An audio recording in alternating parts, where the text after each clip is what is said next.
Now, a look at recent trips to Fort Wayne Zoo with Wild on WANE. Thanks for joining us on WANE 15 Plus. I'm Alyssa Ivinson. In the next half hour, we'll explore the people and animals at the Fort Wayne Zoo through our Wild on WANE stories. The zoo is home to more than 1,500 animals. For Dr. Cammie Fox, that's more than 1,500 patients. Wild on WANE got an exclusive tour of the animal hospital right on zoo property. Welcome to the hospital. Meet Dr. Cammie Fox, the Fort Wayne Children's Zoo's Director of Animal Health and Conservation. She actually started at the zoo as an intern. The zoo medicine is a specialty, so I did my internship training and then I never left. Now she's in charge of keeping all the animals at the zoo healthy. Most people don't even know we exist. They don't know that there's a hospital here dedicated to the animals. They don't know that there's 2 full-time veterinarians here all the time and on call 24/7. I have 3 vet techs. I have 2 hospital keepers, and I've got an environmental quality technician to monitor all the habitats to make sure they're appropriate. Dr. Cammie gave Wild on WANE a tour of the zoo's animal hospital. We have a small pharmacy, often includes a lot of geriatric medicine, so a lot of joint supplements and pain medications to keep our animals comfortable because they live a really long time. We're really good at our jobs. We actually have a whole nother sort of section of animal health in our environmental quality program. And so a big part of that is doing water quality for any exhibit that has a water feature. We even test all the stuff that the public puts their hands in. Our clinical laboratory, we do a lot of blood work and fecal testing. Most of our non-mammalian species, so our birds and our reptiles, have very specific cells. It's actually more accurate for my team to do them in-house because they are so well trained. So we can monitor the health of all of our animals largely right here at the zoo. We clean our animals' teeth and sort of on our wet table here. And then we have a critical care incubation unit here. And so smaller animals that really need to be monitored, might need some oxygen support, temperature control, would stay in this incubator here. That's also monitored by cameras, both here and remotely. Our surgery room, we have a very large table that is hydraulically powered. So we've had anything from a sitatunga or a lion on this table down to a tiny mouse for surgery. Radiology, I actually do a lot of our procedures in here with animals because most of them are under anesthesia by the time I put my hands on them to be safe for both me and them. So while they're under anesthesia, we can be taking x-rays, doing small procedures, cleaning their teeth, doing ultrasound. My ultrasound is portable. It can go with me anywhere in the zoo. Some of our animals are even trained to accept that. So this is our aquatic quarantine area. Wild on WANE got an exclusive look inside. We have 3 large pools. In our second pool, we have 3 stingrays, 2 of which were born last year here. So they are growing up to be big enough to go in with the adults. We actually have 4 female stingrays, and all the rest of them that you see out there are actually boys. So we don't know who the dad is. And our 2 giant groupers were actually separated last year. They weren't getting along. One of them actually stopped eating. Her name is Mickey, and she came to live with us. Now we're kind of making sure that she's stable before we either reintroduce her to her conspecific or find her a new home. We do have smaller tanks for smaller fish should we need to hospitalize anything, and those are constantly ready. The zoo's vet techs spend most of their days looking at blood and stool samples to make sure the animals are healthy. In another visit to the zoo, Wild on WANE got a special look inside the lab. Here in the lab, we are running all of our in-house blood work and prepping samples to go to outside labs. So depending on the animal and what we're looking for, that'll determine if we run it here in-house or send it out. Really, we're just looking at creatures when they're healthy so that we can keep them healthy. And that takes people who are dedicated to learning and continually learning to be able to look at these. And there's There's like a little pile of us back here who are able to do that. And so we just care to make sure that our animals can exhibit their natural behaviors so that they can be great ambassadors for their wild cousins. If something does happen and an animal is sick, we can have answers immediately. So having a lab here on grounds is incredible. This is what we call a blood film from Lulu, our red-billed hornbill. Avian and reptile species are really unique. They have special red blood cells, monocytes and lymphocytes, and you count into 100. The vet techs here at the zoo run this blood what we call manually, and so we're counting cells, we're looking at cells, determining what they are, and then putting it through an equation and giving that to the vet.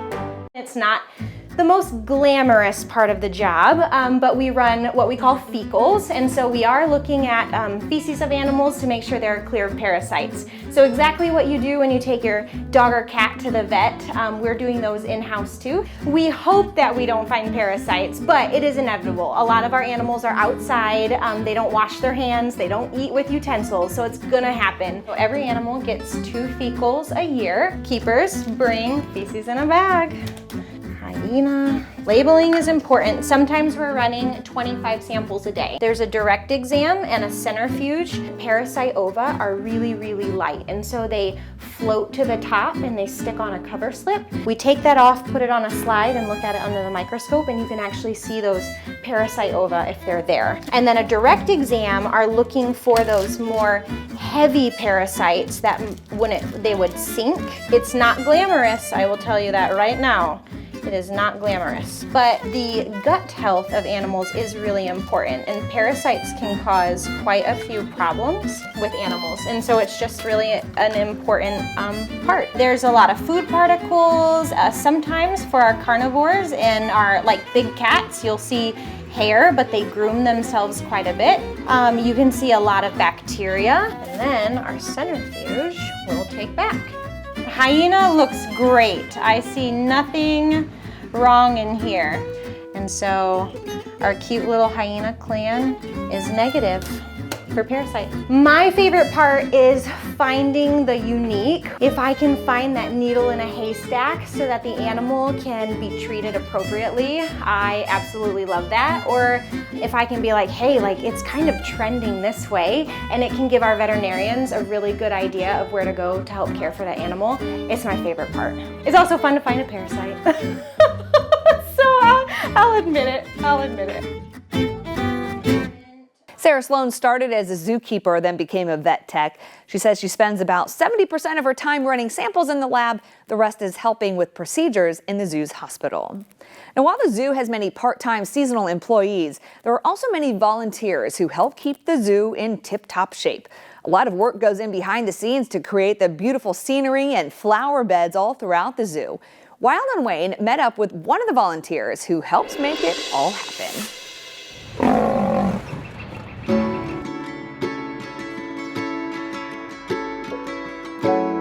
Pretty petals placed perfectly. I like bringing my grandkids out here and walking around and saying, see that?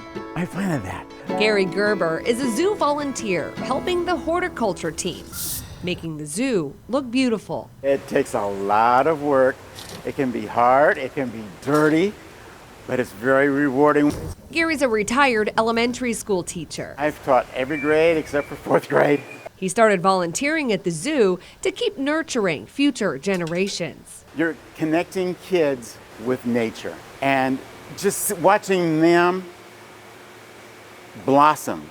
But helping flowers blossom Get the air pockets out. brought him back to his roots. I'm a farm boy, and so I grew up raising the garden. That was my job. And then my grandmother would always have, you're coming over, you're helping me with my garden and doing the plants and stuff like that. When the zoo asked for volunteers to help plant some flowers. So I said, that sounds like fun. From planting to weeding, Yeah, we'll go around the tree. to mulching to pruning, Gary's passion for plants I love it. I really do. and creativity can be seen all across the zoo. Seeing how I can change it a little bit to make it more appealing. Maybe get a pattern. We do not like straight lines. We do not like even numbered plants. Oh, let's put a little curve into it so it's a little bit more appealing. So the next time you walk through the Fort Wayne Children's Zoo, take a moment to stop and reflect on the flowers. And it's especially nice when guests walk by and just exclaim how beautiful it looks. It makes you feel really nice to know that you did something that other people appreciate and acknowledge that appreciation. Job's done for today. Planning for all the flowers starts months in advance. The summer supplies are usually ordered by December. Bringing the zoo to students across Northeast Indiana. The Fort Wayne Zoo takes education programs into classrooms, and last year Wild on Wayne joined the lessons with some third graders at Hickory Center Elementary School. How are you guys? Good. All right, without saying a single word, I want you to raise your hand if you've been to the zoo before. Oh my goodness, I think that's almost all of you. That's amazing. All right, you can put your hands down. Zoomobile programs are anywhere from kindergarten all the way up to 6th grade, and then ZSI specifically 3rd, 4th, and 5th grade. Zoo Scientific Inquiry. We go in depth, we want them to really be using their critical thinking skills and be able to see the same animal week after week, get to know it, get to understand it, and learn its behaviors, and learn the scientific process of how we study animals at the zoo. I'm gonna show you guys a real egg. This came from Penny, our ostrich at the zoo. We do tailor every program to be specific to the grade. So we want to make sure that it's beneficial not only for the students to get to connect with nature, but it's also beneficial for the teachers to be able to teach that scientific standard, but in an immersive way. Oh, it's sticky. It's so important because kids don't always get to connect with nature in their backyard. And this is a way for them to get to connect with wildlife both locally and globally and make that inspiration. Hopefully we inspire them to care and become the next generation of conservationists. Raise your hand if you think hedgehog. He is not a hedgehog.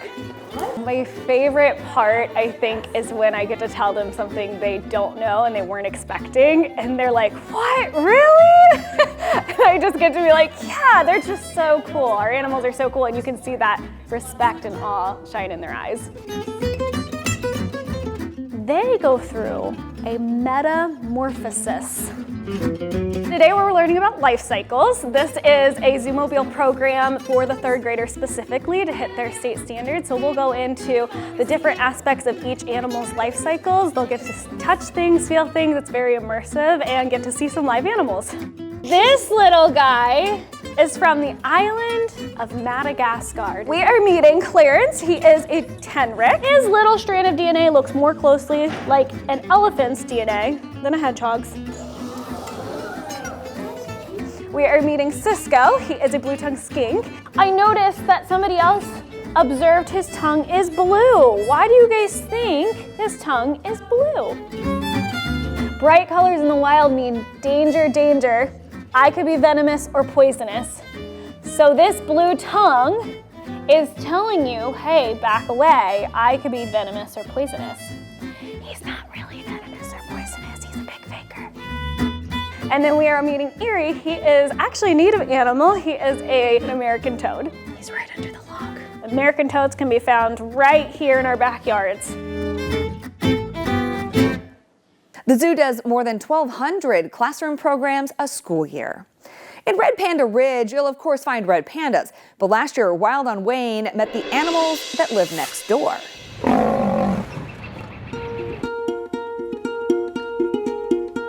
These guys are very fun. A lot of people don't know they exist. New to the zoo in Red Panda Ridge, you'll find binturongs. It's always fun to be able to tell guests about animals that they've never heard of before, and a lot of people have not heard of binturongs before. They're sometimes called bear cats because they kind of look like both, but they aren't a bear or a cat. They are something called a vivarid, which is their own family. They're not a cat or a dog. They're just something that's a little bit different than everything else. They've got kind of cute little bear ears, and they've got cat teeth. They've got the tiny little front teeth that like cats and dogs have. but they are a lot more versatile in their climbing. They actually have prehensile tails. They use their tails to help grab branches. And their claws are also very sharp to climb trees. And they're not retractable, so they are always sticking out. In the wild, binturongs live in Asia. These guys are Palawan binturongs specifically, so they are from the Philippine island, Palawan. The two in Fort Wayne are siblings. Tala is the sister and Keo is the brother. They just turned 5 May 12th. They're still young. Their lifespan is around 20 years. Binturongs are nocturnal, so spotting them during the day can be a bit of an I Spy game. Quite often they'll be in the grass or under a bush. Generally they will be sleeping up on a perch during the day. They usually have access inside to their inside room just because they're also very cold intolerant, so they have a heater in there. They're carnivores. They do eat like small prey animals like mice, chicks, eggs, but they are also frugivores, which means they eat fruit. Do you want to jump across? I'm giving her right now mangoes and apples mostly, because all of the sweet stuff is the #1 for them. So the next time you visit the Fort Wayne Children's Zoo, stop by to say hi to the binturongs in Red Panda Ridge. You don't expect them to be super cute, but they have extremely cute faces. The zoo did have binturongs years ago, but they were a different subspecies. These are the first binturongs at the zoo since 2015. The Sitatungas in the African journey can be pretty shy, but you can try to see them up close in a special feeding encounter. Last year, Wild on Wayne got to check it out.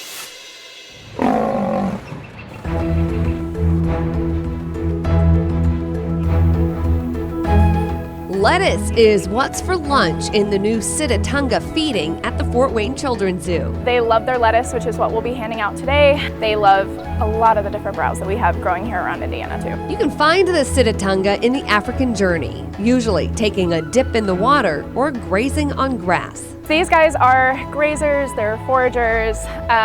They will eat pretty much anything green. Now you can meet them up close. To give another opportunity to connect guests with our animals. This is one of our Shire animals, and I think they're usually hanging out in the back, so giving them an opportunity to get up close with people will be a really cool experience for everyone. Every day at 11, zoo guests can help feed the Sitatunga lettuce and branches full of leaves. We'll just have people line up, we'll have a keeper go back and grab them, and then everybody will get their own individual experience up here. We're usually here for probably around a half hour. If all the Sitatunga eventually come over and they're all in that routine, we'll probably stay here as long as they'll let us feed.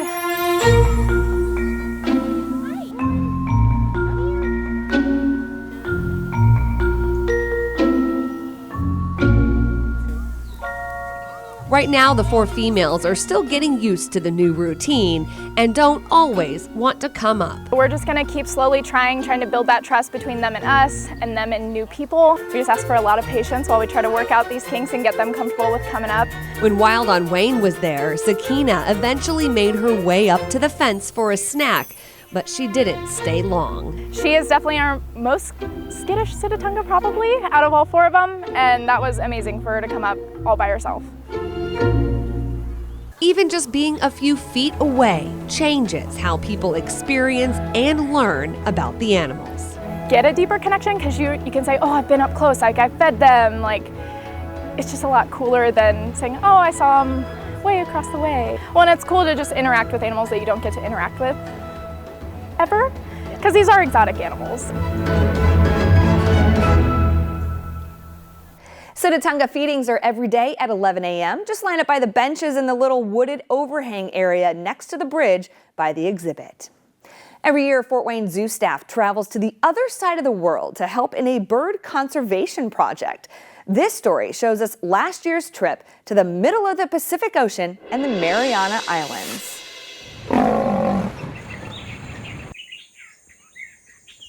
Once a year in the Mariana Islands, you'll find someone from the Fort Wayne Children's Zoo. I feel honored and privileged to even be able to do that. Since 2015, the zoo's veterinarian, Dr. Cami Fox, has been a part of a special conservation program protecting birds on remote islands in the Pacific Ocean. Animals get completely isolated on the borders of an island. And so a lot of them only exist in these single places.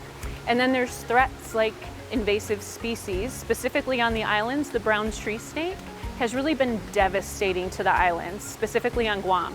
So some of the birds that used to exist there just went extinct. And so we don't want to see that happen on the other islands. The Mariana Islands are 7,365 miles from Fort Wayne, in the middle of the Pacific Ocean, north of Guam and south of Japan. You arrive and it says, "Welcome to America." And I'm like, it's been a day and a half since I left. The islands are a U.S. territory, and every year a team of around 25 people from several organizations all work to make sure the birds found on the islands won't disappear.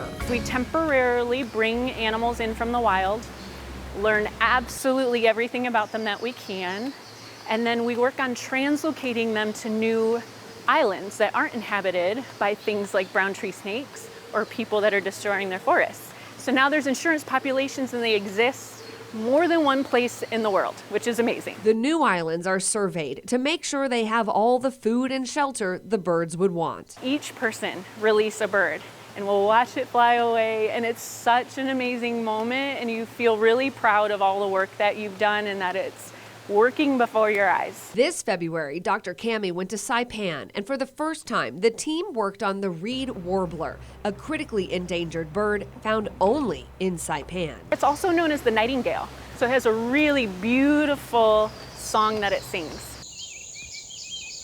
Before sunrise, the crews were in the fields. As the sun rises, the birds wake up, they start calling. That's when they're moving. They want to get breakfast. We take advantage and catch them in our nets during that time. The reed warblers travel in male-female pairs, so the researchers made sure to keep them together. I'm doing physical exams on any incoming birds. We take blood samples, fecal samples, feather samples, and just learn everything we can about them. The birds were then released back to the same area where they were found. This time, they were not brought to a new island. We actually didn't do a translocation this year. We'll plan for it in the future. Dr. Cami brings her time and talents from Fort Wayne around the world. This is everything I love. I get to use my medical skills as a veterinarian to help preserve a species. And we see, like, that following year, those populations that we put on those islands, they're succeeding. And she brings the support from the Fort Wayne Zoo's conservation efforts. The community should also be really proud in their zoo. So they invest in this zoo. We hopefully represent the community really well by doing conservation work. And so their funds are helping this happen. And it really is making a difference. We see populations growing. These birds are going to exist for years to come. You can see some of the island birds in the zoo, too. Inside the Rainforest Dome, spot the golden white-eye. Dr. Cami worked with these birds in Saipan in 2019. Very vocal little yellow bird. His name is Sai, short for Saipan. And you'll see him fluttering around. He sometimes is a little bit of a bully to the other birds, but he's a lot of personality. And now, 2 Mariana fruit doves also call the dome home. Dr. Cami worked with the colorful species in 2022. That's kind of that iconic bird of the Mariana Islands, and you'll be able to see them here in Fort Wayne as well. You can see the story about this year's trip to the Mariana Islands right now on the Wild on Wayne page on WANE.com. Now, last year, 6 African penguin chicks were born at Fort Wayne Zoo. Wild on Wayne got to meet the new babies.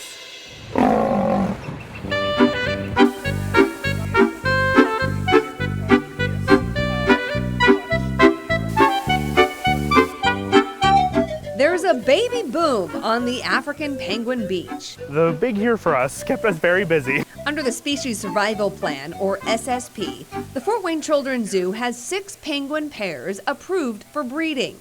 This year, 3 of those couples had chicks. They can lay up to 2 eggs per clutch, and they can actually lay multiple clutches in a year. Phoenix and Juniper are brother and sister. Perry and Sky are siblings, with Neptune also born this year in an earlier clutch as their big brother. And then Coral. She's Nova's little sister. Nova was the lone chick at the zoo last year. The only child for a bit, so she got a lot of attention. Nova stole the show when Wild on Wayne fed the penguins last year. Nova's my new best friend. Hi. Yeah. I'm gonna come back and visit you. This year, Hi, Nova.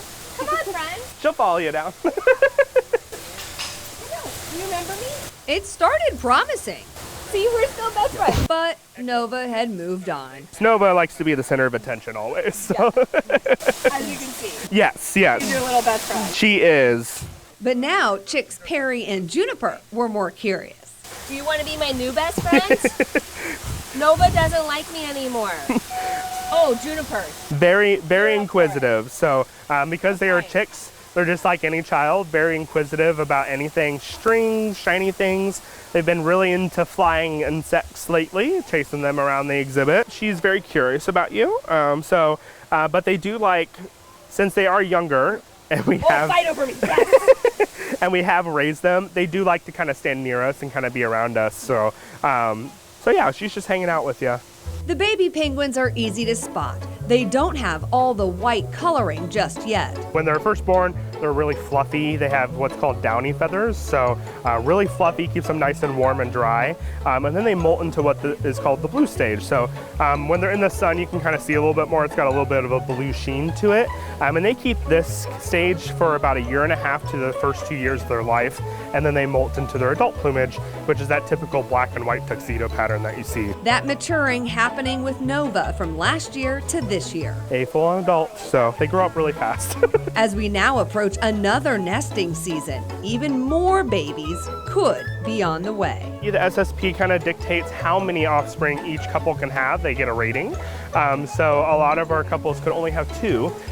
So some of our couples are now non-breeding pairs because they've hit their mark. But we do have a few pairs that can still have, so we can probably have up to 7 more chicks, possibly. Yeah. Hi. You can learn even more about the African penguins in our 2023 story with them right now on the Wild on Wayne page on WANE.com. And while you're there, you can see all the stories we've done at the zoo over the last 2 years. And then join us every Tuesday on First at 5 on WANE TV for the latest story from the Fort Wayne Zoo. Thanks again for joining us here on WANE 15 Plus.